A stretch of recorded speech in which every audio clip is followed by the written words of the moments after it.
Halo, bienvenue. Aku Nasyareta dan hari ini aku akan membahas tentang PPh 4 ayat 2 dalam instansi pemerintah. Oke, ini adalah materi pajak terakhir yang akan aku sampaikan.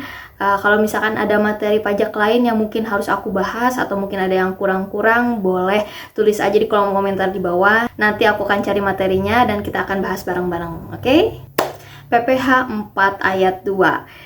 Jadi PPh 4 ayat 2 itu apa sih sebenarnya? Jadi PPh 4 itu adalah pemotongan atas penghasilan yang dibayarkan atas hubungan jasa tertentu dan sumber tertentu. Misalnya seperti jasa konstruksi, sewa tanah atau bangunan, pengalihan hak atas tanah atau bangunan, hadiah undian, dan lain sebagainya. Jadi sederhananya PPh 4 ayat 2 ini pajak penghasilan atas jenis penghasilan tertentu yang bersifat final dan tidak bisa dikreditkan dengan pajak penghasilan terutang. Nah, itulah mengapa umumnya untuk PPh 4 ayat 2 ini sering dikenal dengan PPh final. Dan untuk rincian objek pajaknya adalah sebagai berikut. Sewa tanah dan atau bangunan berupa tanah, rumah susun, apartemen, kondominium, gedung perkantoran, pertokoan, gedung pertemuan, pokoknya banyak yang berkaitan dengan tanah dan bangunan. Itu masuknya PPh 4 ayat 2.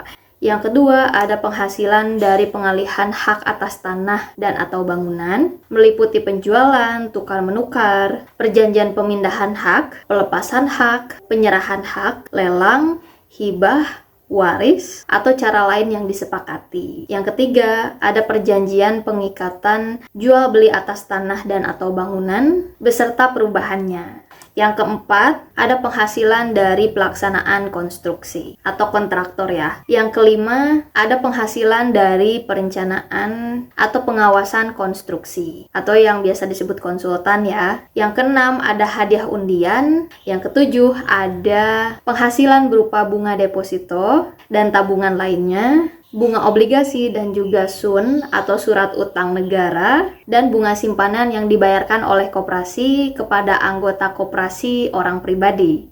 Yang kedelapan, penghasilan dari transaksi saham dan sekuritas lainnya, transaksi derivatif yang diperdagangkan di bursa, dan transaksi penjualan saham atau pengalihan penyertaan modal pada perusahaan pasangannya yang diterima oleh perusahaan modal ventura.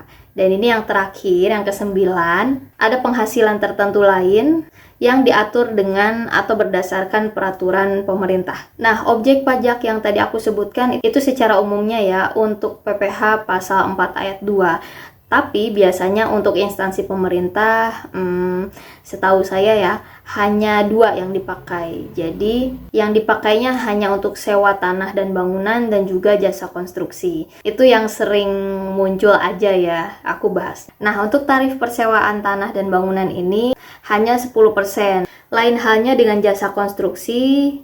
Untuk jasa konstruksi ini berbeda dengan sewa tanah dan bangunan.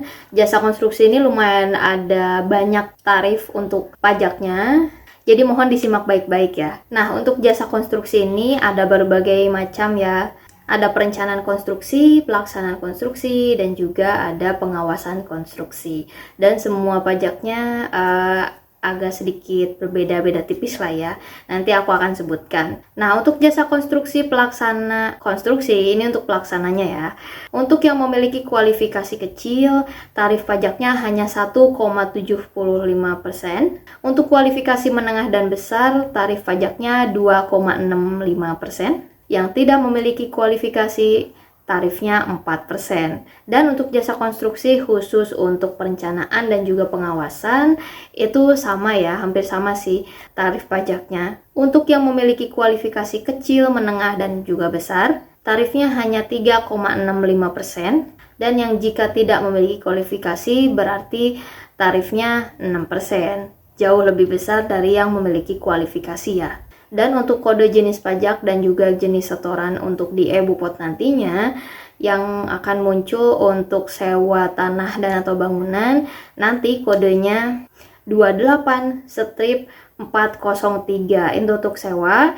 Dan untuk jasa konstruksi yang tadi aku sebutkan semuanya ya, tarif-tarifnya itu untuk di e-Bupot kodenya itu 28, Itu kode jenis pajaknya ya. Dan untuk kode jenis setorannya ada 409. Nanti aku akan tunjukkan di tutorial EbuPot ya. Untuk sekarang cukup sekian dulu materi dari aku. Semoga dapat dipahami ya untuk PPh 4 ayat 2 ini, agar tidak bingung juga ini PPh 4 apa ya. Kan kalau misalnya PPh 21, 22, 23 tuh rata-rata orang sudah pada sering dengar lah ya. Kalau misalnya PPh 4 kan kadang ada beberapa orang yang PPh 4 ini apa gitu. Nah, di sini aku jelaskan. Dan cukup sekian saja materi dari aku. Ini pajaknya bukan pajak yang tergolong ribet yang harus banyak aturan ini itu karena tidak ada PTKP seperti pajak-pajak lainnya. Jadi ya cukup sekian untuk video kali ini. Sampai jumpa di video tutorial nanti PPh 4. A bientôt.